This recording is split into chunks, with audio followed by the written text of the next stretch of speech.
feels like just this major injustice that is being done to me. He's just not a fair person. He's very greedy when it comes down to money. Why? I think that he's gonna screw Mary and Janelle completely. When Kody Brown revealed that her upcoming memoir had ballooned from 288 to 320 pages, fans barely had time to register the number before the whispers began. 32 new pages, added just weeks before printing? That's not a casual tweak, that's an emergency rewrite. And according to publishing insiders, it wasn't just filler, it was fire. Those added pages, slipped into the final version without warning, allegedly contain Kody's most raw and damning admissions yet, some of which reportedly exposed the entire premise of her spiritual marriage to Kody Brown as a calculated illusion. Rumor has it, one paragraph in particular made editors pause in stunned silence. One anonymous source close to the team said, "It was so blunt, they didn't even want to send it to legal. They just asked if she was 100% sure." She was, and now that line is headed to bookshelves across the country. Kody has never been one to air every bit of dirty laundry. It's just so weird to think about. I was married to a guy who had intimate relationships and kissed other women, and it was fine because it was part of our culture and it's what we did. I can't believe I was okay with that. You know, all of it, but it was a religious practice. I was 100% okay with it. For years, she played the supportive wife, always smiling through the awkward silences and forced family dinners. But this is different. This is Kody unfiltered. No more reality show edit, no more tiptoeing around sacred cows. The pre-release copy circulated to a select few reviewers allegedly begins with a quiet reflection, then pivots hard. One of those new pages, reportedly inserted near the memoir's midpoint, opens with a jarring sentence. "The truth is, I was never really married." She goes on to describe the spiritual union she once defended so publicly as a performance designed to make me feel chosen, even though I never truly was. The implication is explosive. Kody isn't just saying the relationship felt one-sided, she's framing the entire marriage as emotional theater. And for fans who followed the sister wives' journey from the beginning, that hits deep. We watched her raise 6 children under the illusion of marital equality. We watched her sit next to Robyn on couches and pretend everything was fine. And all the while, Kody now claims she was quietly coming to terms with the fact that her so-called husband never gave her the full emotional presence she needed, or promised. But here's where it gets even messier. Sex was never, God, it was just so broken. It was broken. Did you ever say, "Kody, this sucks"? We didn't talk about it. Yeah. No, did not talk about it because we both knew there was something lacking and something missing. Sources say Kody didn't just write about her own feelings. She quoted Kody, allegedly in one of the news sections. She recalls a moment off camera when Kody admitted that the spiritual designation was mostly symbolic, something to appease the church and help keep the image intact. If true, that would mean Kody himself privately acknowledged the marriage was, in practical terms, hollow. And if he said that once, fans are wondering what else was said when the cameras weren't rolling. Kody, for her part, is staying publicly composed. She's been promoting the book with grace and excitement, offering sneak peeks and warm encouragement to fans. But that smile? It's carrying a whole lot more behind it now. Because insiders claim that those 32 pages were her line in the sand, not just for Kody, but for the show, the culture, and the entire myth of Forever Family. And that's just the beginning, because the real shock is what she revealed next. Before Kody ever held a pen to write this book, the cameras had already started telling the truth for her. Even before she was ready to say the words out loud, fans picked up on it. The weariness in her eyes, the way her smile faltered during group interviews, the practiced lines that didn't quite match the body language. And now, according to early reviews, Kody confirms it. The camera didn't lie, but she did, repeatedly. In one of the newly added pages, she reportedly confesses that watching old episodes back was what finally forced her to confront the extent of her own denial. "I kept saying I was happy," she writes, "but it wasn't true. And I think deep down, I always knew it." That admission sets the tone for the rest of what she's calling her truth chapter, a name insiders say she chose deliberately as a final goodbye to decades of silence. One of the most gripping moments allegedly comes in a recollection from the show's earlier seasons. Kody remembers filming a family scene in which the wives are discussing the spiritual significance of plural marriage. Off camera, she says, she felt nothing but emptiness. "It felt like we were actors playing roles," she writes, "and the role I played was happy wife. I wore that costume well, until I couldn't anymore." What's especially chilling, according to those who've previewed the manuscript, is how many of her most painful realizations came not from private conversations, but from watching herself perform on television. The book allegedly includes a passage where Kody describes a specific episode, unnamed, but longtime fans may recognize it, where she talks about feeling fulfilled as a mother and wife. In the margin of that script draft, Kody reportedly scribbled one line in pen: "This is the biggest lie I ever told." But she wasn't the only one pretending. Sources familiar with the memoir say Christine hints that other wives knew more than they let on. She writes that there were moments of knowing glances between them, fleeting expressions of doubt or weariness, quickly masked whenever a producer stepped into the room. Christine doesn't accuse anyone directly, but the suggestion is clear. She wasn't the only one drowning in the charade. What really raised eyebrows, though, is a moment buried halfway through one of the new sections. Feel stronger, more independent now than I ever did before, because you're so supportive. There's no 50-50, like we're not gonna... No, in a marriage you give 100%. Yeah. And if there's times you can't, the other person will step up. But there's never, ever keep score in a marriage. That is the wrong thing to do. Yeah. And then in a polygamous marriage, they do keep score. I did. And it's sad. Maybe I did. Yeah. According to publishing insiders, Christine revisits a private conversation from years ago in which Cody allegedly described their union as the appearance of togetherness. It's a small phrase, but devastating in its implication. That wasn't love. That wasn't even partnership. That was branding. And here's the part that no one saw coming. Sources say TLC's legal team flagged that passage during final edits, but let it slide because Christine framed it as a recollection, not a quote. Clever, subtle, and pointed enough that fans are already dissecting old episodes to see if they can spot the moment she finally gave up pretending.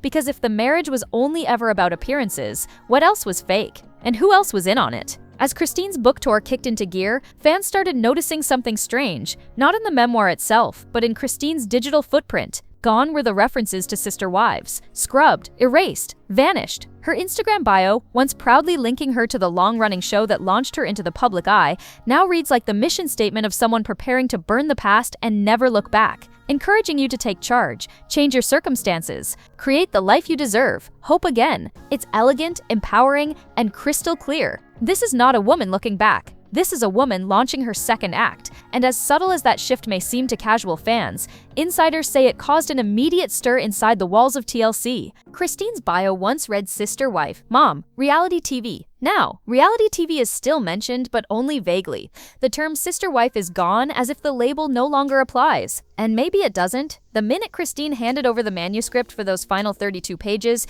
she reportedly also told her team she would no longer be participating in brand tie-ins or press under the Sister Wives banner. That includes promotional cameos, shoutouts, and perhaps most significantly, joint appearances with Cody or Robyn. One producer source allegedly described it as an unofficial resignation, adding, "She didn't need to say it. Her silence said it all." Janelle, notably, has not followed suit yet. Her bio still includes a nod to the show, and she remains the one brown woman who seems to keep a cautious foot in both worlds. But Christine? She's out. And the move didn't just shock fans, it sent TLC executives scrambling. According to one unverified but widely circulated insider leak, the network's talent liaison made a late-night call to Christine's publishing rep less than 48 hours after the updated book file was uploaded to the printer. The alleged reason? Panic over whether Christine had officially exited the show and if they were now in breach of contract by promoting the current season using her likeness. Whether that call happened or not, the timing was too perfect to ignore. Just as Christine began teasing her four-city tour, New York, New Jersey, Chicago, Salt Lake City, pre-orders spiked and producers went radio silent.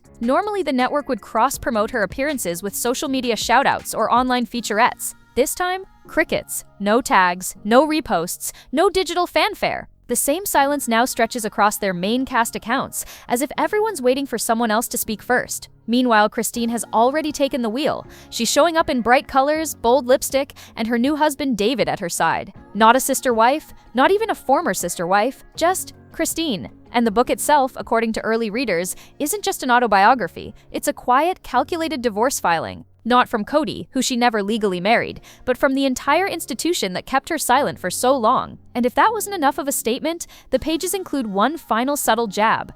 For a long time, it was just fun. And it was just a blast. You know, we just had a lot of good times. Sources say Christine reprints her updated bio in the final chapter's footnote, as if to say, "You want to know who I am now? Read it again." But what fans really want to know is what finally gave her the courage to speak out. And the answer, it turns out, may be buried in a dusty old document that Cody once called sacred. There was a moment, Christine says, when it all clicked. When she stopped trying to convince herself that being spiritually married was enough. When the image of a shared life became so flimsy, so hollow, that even pretending felt like betrayal. And according to her memoir's new material, That moment came while reading over a document she once considered sacred, a handmade covenant that Cody reportedly drafted himself in marker on decorative paper, complete with looping signatures and a wax seal sticker. For years, Christine says, she kept that paper in a fireproof box, treating it like proof of something real. But looking at it now, it read like a contract made by a man selling devotion but delivering only control. Plural marriage is hard. I thought from my myopic perspective, it was just hard on me.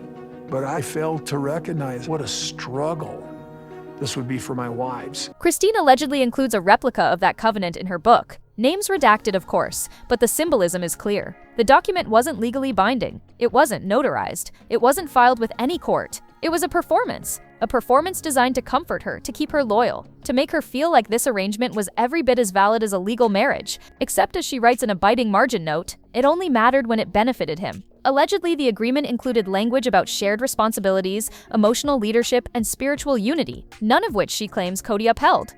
Do you have anything here? I do have something here, but I'm not gonna put it on now. Please don't. Can we just see something on you? Yep. Thanks. Truly's like, why Truly, am I there's tasteful. Mom can be tasteful.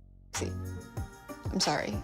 And for the first time, Christine names what it really was: emotional manipulation wrapped in spiritual language. That covenant may have had no legal standing, but Christine believed in it. She was raised to. Her family ties to the AUB were deep. Her lineage went back to Rulon Allred himself. She believed in eternal unions, in sacred callings, in forever families. She believed that if she kept giving, the blessings would come. But the covenant, as she allegedly points out in her book, never protected her. It protected him. It gave Cody something to hold over her, proof that she agreed to the structure, that she chose this life. And when she finally tried to step away, it was that same document he allegedly waived as evidence of her spiritual obligation. But here's where things twist. Christine didn't just walk away from the paper. She walked away from the man who created it. And rumor has it, she didn't leave empty-handed. One insider claims Christine included a financial footnote in the updated manuscript, a breakdown of which expenses she covered during the covenant years compared to what Cody provided. If true, it paints a picture of a woman who paid dearly for the illusion of partnership. Thousands of dollars in childcare, groceries, education, and housing.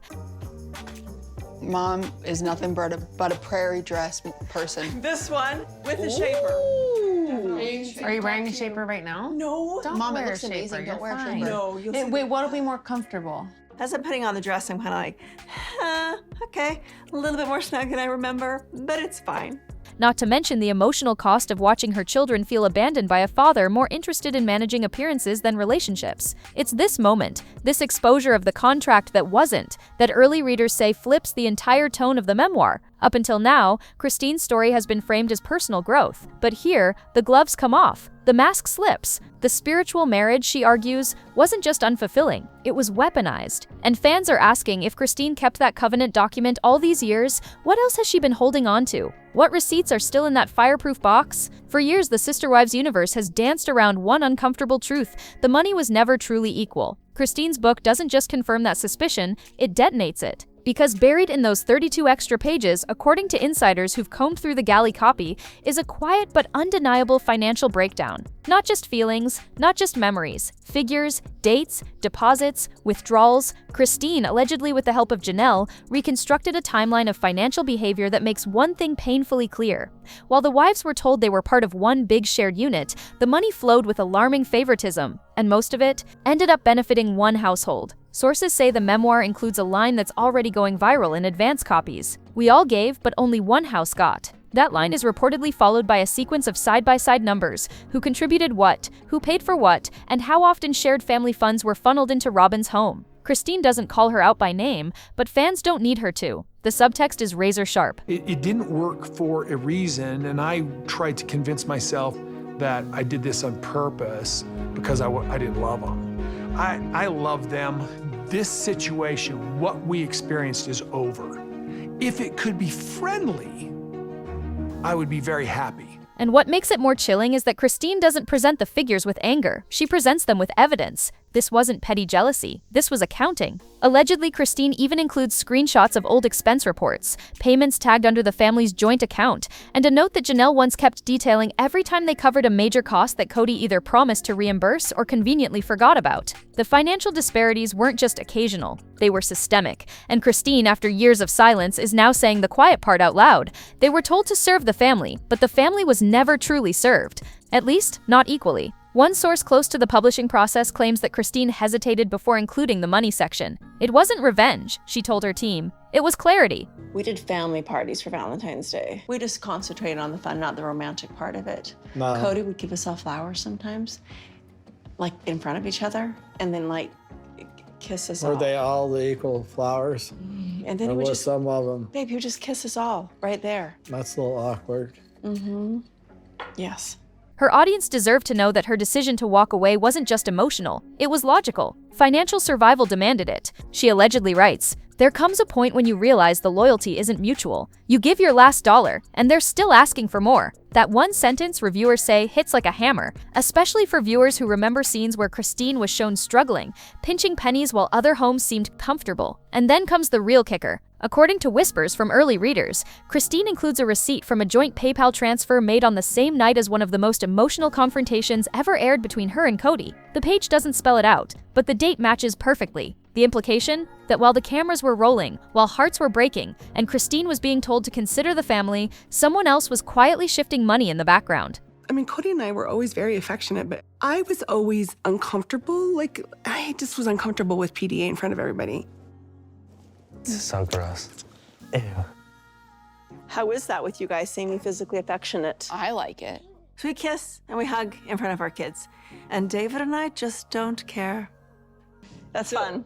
It's fun, right? What's changed? Everything. Confidence. Confidence what changed. I can just be me. That kind of timing doesn't feel random. It feels coordinated. If that's true, if Christine's financial records show a pattern of selective generosity and off-camera maneuvering, then the show's central message of family unity collapses under its own weight, because love might be complicated, but math doesn't lie. And fans are already asking, if Christine and Janelle have these records, how many more do they have? And who might be next to speak up? Behind the scenes, TLC was allegedly spinning fast. The minute word leaked that Christine's memoir had grown by 32 pages, and that those pages included financial timelines, emotional confessions, and direct implications about Kody's conduct. The network reportedly went into full damage control. Not really. I'm pretty impressed with her ability to manifest. Like in a plural marriage, she could have never done that. Like, I'm excited for her to have this kind of love and this kind of experience, this kind of falling in love, having somebody she's just passionate about, somebody who's just digging on her, you know. That's really the kind of romance she always wanted. According to a source familiar with the production team, emails were flying between departments, legal, publicity, even advertising. The unspoken question wasn't just what did she write? It was how fast can we adapt before this explodes? What's wild is that up until then, the network had planned to ride Christine's memoir wave. The early press strategy reportedly positioned the book as a gentle extension of the sister wives story, a soft-hearted behind-the-scenes narrative that might boost ratings, not challenge them. But when those last-minute pages hit the system, the tone shifted. According to one insider, a producer who's worked on the series since season 2 allegedly called the update a torpedo. Why? Because it wasn't just a story about Christine leaving. It was a full dismantling of the foundation they helped broadcast for over a decade. And here's where it gets stickier. You take Truly and you go to Utah, the most polygamy-unfriendly state in the union. You get a boyfriend who wants some of our money. And between you, your boyfriend, and the state of Utah, I lose any access to Truly and all my money because I've seen it happen to many, many people. So that's your biggest fear? Utah, a greedy boyfriend, a user, a greedy new husband, a user.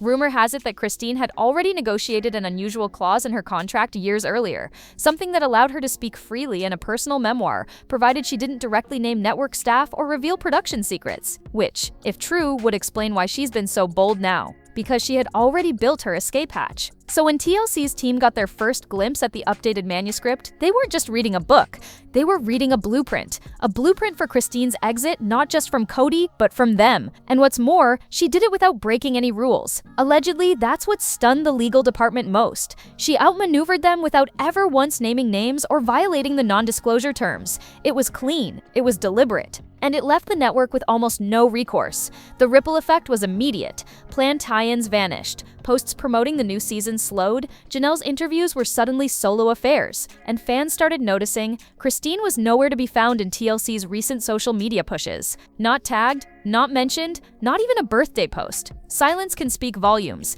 and this one said it all. But here's what's really interesting. Christine didn't go scorched earth. She didn't call anyone out explicitly. She didn't file lawsuits or start Twitter wars. She just told the truth, her truth. And in doing so, she hit the network harder than any scandal ever could. Because when someone who spent 15 years front and center quietly turns and walks away, armed with receipts, confidence, and a best-selling book, it forces everyone else to look in the mirror. And fans can't help but ask, if Christine had an escape clause this whole time, did Janelle sign one too? Is this just the beginning of a coordinated exit? Or is the next bombshell already hiding in the next set of filming notes? Either way, one thing's for sure, TLC won't be able to ignore her much longer. While Christine was writing her truth in real time, the rest of the Brown family was splintering in silence. But those cracks? They weren't new, and Christine's newly added pages may have finally confirmed what fans long suspected. Because according to sources who've previewed the manuscript, there's a moment in those final chapters where Christine references a funeral. No names, no specifics,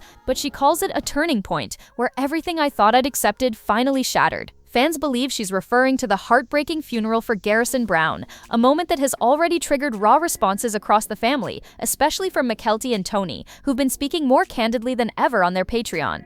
It's what Christine allegedly says next that's made the most waves. She writes about watching people prioritize image over connection, silence over comfort. She never mentions Cody by name, but the tone? Ice cold. Christine recalls standing beside someone who couldn't look her in the eye and realizing that grief had become another stage. It's the kind of statement that lands harder because it's subtle, and if you've been following the growing tension between Mykelti and Robyn, the puzzle pieces fall into place fast. Shortly after the funeral, Mykelti and Tony revealed on Patreon that they had made a conscious decision to distance themselves from Cody and Robyn. At the time, they cited events surrounding the funeral as the reason, but declined to go further. Now, with Christine's memoir finally lifting the curtain, fans are connecting dots. Was the final fracture sparked not just by grief, but by performance? Was the funeral the moment everyone saw the roles each person chose to play and couldn't unsee it? And if that wasn't enough, Robyn's social media behavior added even more fuel to the fire. Around the same time Christine's book updates went public, sleuthing fans noticed Robyn had unfollowed almost everyone in the Brown family. Mary, Janelle, Christine, even Mykelti, once her self-proclaimed bonus baby. The only family member she now follows? Aspen. And Aspen's account is private. The rest? Gone. Erased. As if Robyn wanted to hit a digital reset before the tidal wave crashed. But that's not even the creepiest part, because Robyn doesn't post on Instagram. She lurks. She pins. Her activity on Pinterest tells a very different story, and lately, the pins have been unsettling. Repeated quotes about betrayal, about heartbreak, about being misunderstood and abandoned. God is your source, one reads, not people, not your job, not your connections. Another says, what feels shattered beyond repair is still in his hands. The irony isn't lost on anyone. While Christine is out here rallying women, telling them to rise up and change their lives, Robyn seems to be wallowing in biblical metaphors about broken trust and divine vengeance. It's like they're living in opposite realities, one marching forward, the other stuck in mourning for a version of the family that may never have existed in the first place. And yet, there's one thing Christine still hasn't said.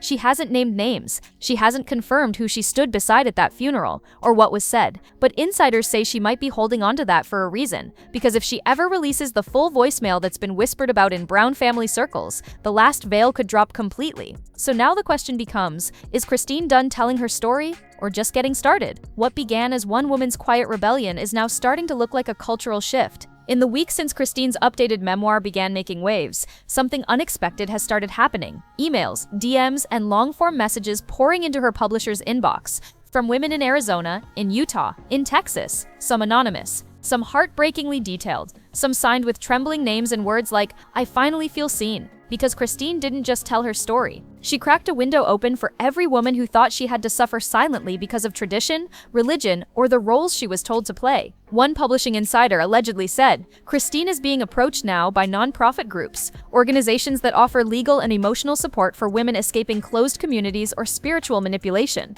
Some sources whisper that Christine has taken at least 2 of these meetings, quietly behind the scenes of her book tour. One even hinted she's in talks to co-launch a fund specifically for women exiting polygamous sex, offering everything from housing living stipends to therapy referrals. Whether that happens or not remains to be seen. But the pivot is real. This isn't just about sister wives anymore. This is about Christine finding her voice, and in the process helping other women find theirs. And it's not just talk. Her Instagram has changed. Her captions, once playful and promotional, now carry messages of grit, survival, and starting over. She shares old photos and tags them with lines like, "This is when I thought I had to be quiet," or "This was the moment I started to see through it." For women over 50 who've spent decades holding families together, biting their tongues, making it work, those posts land like thunder. But Christine's evolution hasn't come without backlash. According to sources close to the family, Cody views this new public-facing empowerment arc as a personal attack. He allegedly told one confidant that Christine is rebranding herself off of betrayal. But even that framing only reinforces the very dynamic she's now exposing. Because Christine didn't break the covenant, she broke free from it. And that distinction matters to the thousands of women now watching her for cues on how to make their own exit, even if it's not from polygamy, but from jobs, relationships, or social structures that never allowed them to breathe. Christine's quiet power is in her tone. She's not bitter. She's not angry. She's not raging or lashing out. She's just done being quiet. And that, in its own way, is more dangerous to the old order than any dramatic outburst ever could be. Because it's harder to dismiss a woman who isn't shouting. It's harder to smear someone who simply tells the truth, page by page, with the calm authority of someone who no longer fears the fallout. And now, insiders say she's even started meeting with a prominent attorney who specializes in cult exit advocacy. Rumor has it the meeting happened quietly during her New York tour stop. No cameras, no posts, just a sit-down over tea that could lead to something seismic. If Christine chooses to step fully into the role of advocate, what would that mean for the future of sister wives? What would it mean for Cody, Robyn, and every network executive who bet on the silence lasting forever? Because if Christine's not backing down, who else might be preparing to stand up next? If Christine's memoir was a quiet burn, Cody's response was anything but. According to insiders close to the family's inner circle, the minute the new edition of Christine's book went live and the headlines started stacking up, Cody allegedly went into what one source called full damage control mode. But not the strategic kind, the reactive kind. Because for all the years he spent carefully curating a patriarchal image of wisdom and balance, it only took a few pages of truth-telling to push him into panic. Within days, whispers emerged that Cody had contacted at least 2 tabloid outlets known to favor his version of events. One editor, speaking under the condition of anonymity, claimed they were offered an exclusive if they framed Christine's memoir as emotionally manipulative and revisionist. But the real red flag came from Cameo. Cody's account, which had been largely dormant for months, suddenly sprang to life with a string of over-the-top rants that fans immediately flagged as defensive, erratic, and at times, barely coherent. In one now-deleted video, Cody allegedly referred to people writing books for money because they couldn't handle commitment. Another clip featured him pacing in front of a half-decorated room, voice rising as he questioned who really sacrificed in their so-called spiritual union. Sources say he sent a cease and desist letter to Christine's publisher shortly afterward, but legal analysts familiar with TLC contracts claim he doesn't have a leg to stand on. Christine's book names no production crew, avoids explicit financial numbers linked to his name, and most critically, frames all allegations as personal memories or emotional reflections. In other words, bulletproof. And that's what stings, because for Cody, control was never just about relationships. It was about narrative, and Christine has now rewritten the one story he thought was locked in stone. With her memoir climbing bestseller lists, and her book tour drawing in not just longtime fans but new followers, women discovering her voice for the first time, Cody's grip on the public storyline is slipping fast. There's even talk, according to someone with ties to TLC's production team, that the network might split the upcoming season into 2 timelines, one continuing with Robyn and Cody's increasingly isolated household, the other attempting to follow Janelle's and Christine's post-sister wives journeys. But even that idea is said to be making producers nervous, because the further Christine steps into her own light, the dimmer Cody's storyline becomes. He's no longer the flawed but compelling center. He's the obstacle, the outdated symbol, the past. And that's why, according to one unconfirmed but persistent rumor, Cody is trying to push for a rebuttal special, a televised correction to Christine's narrative. But the problem? There's nothing to correct when the other person's just telling her truth, especially when she's not attacking, not accusing, just narrating the slow, painful process of waking up. And fans are asking, what happens when your brand is built on leadership, but your family no longer follows? What happens when the silence breaks and the story moves on without you? Because for the first time, it's Christine holding the mic. And Cody, He's left shouting into a void. In the final chapter of her memoir, the very last few pages of that unexpected 32-page edition, Christine doesn't end with rage. She ends with a whisper. A truth so simple, yet so powerful, that early readers say it left them stunned, teary-eyed, and in awe of her restraint. She writes,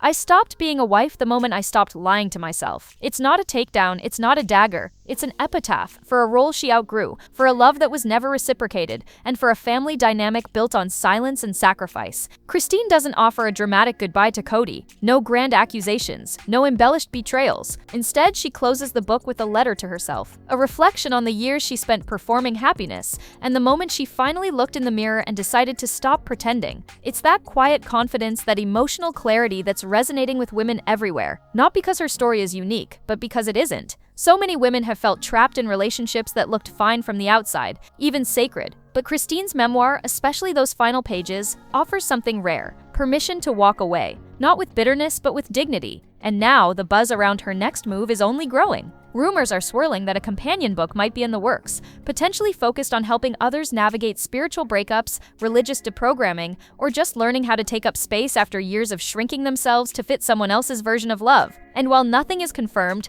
the whispers about Christine working with an advocacy group have only intensified. Some believe she's quietly building something, a foundation, a speaking tour, maybe even a docu-series of her own. Whatever it is, one thing's certain: she's not fading into the background. She's not the ex-wife with a sad story. She's the survivor with a spotlight, and this time she's in full control of the lens. Meanwhile, the Sister Wives universe stands on the edge of an uncertain future. Robyn and Cody remain publicly silent, retreating further into curated Pinterest quotes and passive-aggressive birthday posts. Janelle, steady and measured, continues to drop hints that she's got her own version of the truth ready to go. And fans? They're not just watching for drama anymore. They're waiting for the next woman to break the silence, for the next receipt to surface, for the final season of a franchise that feels like it's already unraveling in real time. So now the questions are yours. Do you believe Christine's memoir finally told the truth we weren't supposed to hear? And will her quiet courage inspire the other wives to follow suit? If you're still with us, don't forget to like, subscribe, and stay tuned, because the next video on your screen is waiting,